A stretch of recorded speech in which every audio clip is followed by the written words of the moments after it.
شهران هي فنانة تونسية وتعيش في السويد، لكنها أتت إلى مصر مشاركة في احتفالات الأوبرا المصرية عقر دار الفن المصري الأصيل، وفي نفس الوقت فهي شقيقة الثورة المصرية التي اندلعت في 25 من يناير 2011. أهلا بيكي معنا في مصر. اهلا وسهلا بكل يعني شعب مصر، وتحيه طبعا لكل اللي هو بسمع التلفزيون الحلو وهذا الاستضافه الحلوه. شهران يعني مش شهر واحد، شهران. انت مقيمه في قد ايه، بقالك في مصر قد مده قد ايه؟ مصر انا ما نجمش نبعد عليها، يعني ما اقدرش ابعد عنها.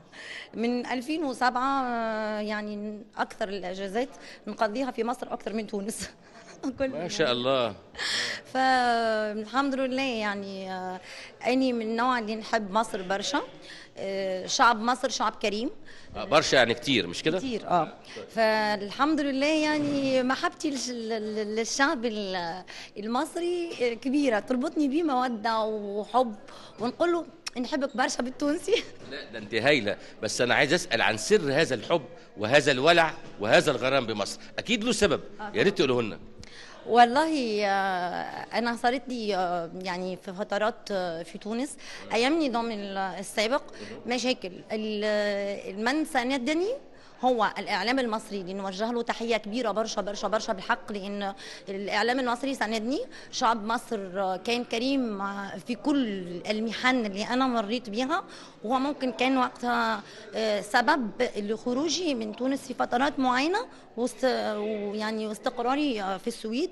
وطبعا شعب مصر اعطاني كل ما هو حنان الاساسي، واللي أني نقول له مع حبي الوطني تونس. أنا كذلك نحس أني أني وطني. وطنك الثاني؟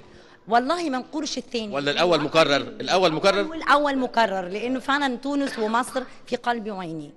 أنا طبعا بحييكي وبأشكرك على هذا الشعور، وده اللي بيؤكد أن مصر هي الحضن الدافي لكل أشقائها العرب طبعا. لكن دعيني أسألك، أنت النهاردة هتقدمي لنا إيه في هذا الحفل في الأوبرا؟ هو اليوم إن شاء الله غنوة شادية نراح منك يا عين، وأغنية تونسية لصفية شميع ومحمد الجاموسي، هي محلى جدك والله عجبني. إن شاء الله يا رب تعجب يعني الجمهور المصري. طيب شهران بقى، أنا عايز أسألك، أنت بتقولي أنا مولعة بحب مصر، هل يعني عملت حاجة فنية عن ثورة مصر؟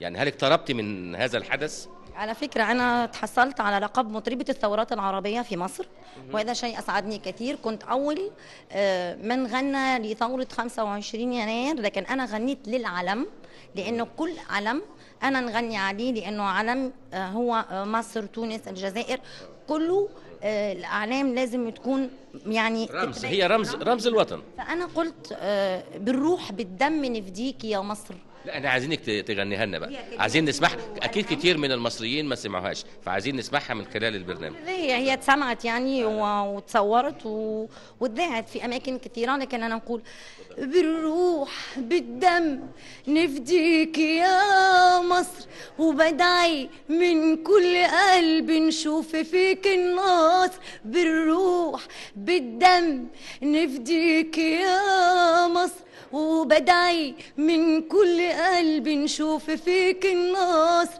لا يعيش فيك طاغي، لا خاين، لا غدار، وعدي كل مصري يبقى فيك السلام. بالروح بالدم نفديك يا مصر، وبدعي من كل قلب نشوف فيك النصر. عاشت مصر، وتحيا مصر، وتحيا شعب مصر.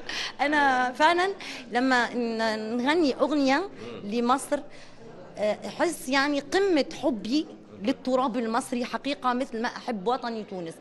ونقول يعني انا كلماتي والحاني، دي كلماتك والحانك انت، وقصيده اخرى انا قدمتها لمصر نحب نهديها طبعا للشعب المصري. نقول مصر غاليه عليا بجد، حبي ليكي ما بيتعد، عشقي كمان لمية نيلك خلاني أبقى أسيرك. بلد الحب وبلد الخير، فيك حضارة وحب كبير، غصبا عن كل الطغيان رايتك عالية ما بتتهان. رجالتك أبطال أحرار مش راضيين ليكي الدمار، شايلينك في نن العين وعلشانك حلفوا اليمين، ما يخلوا فوق ترابك خاين ولا حيسيبوا الشعب حزين.